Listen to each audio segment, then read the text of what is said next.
Want to share a memorable moment or a fun image with your contacts on Viber? Learn how to easily send photos, either from your gallery or by taking a new one.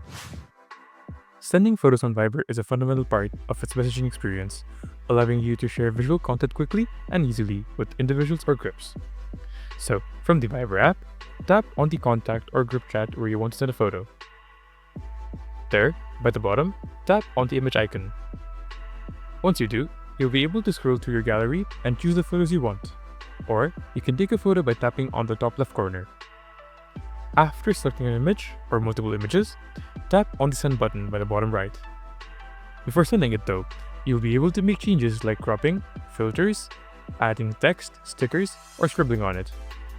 You'll also be able to add a description to go along with your image.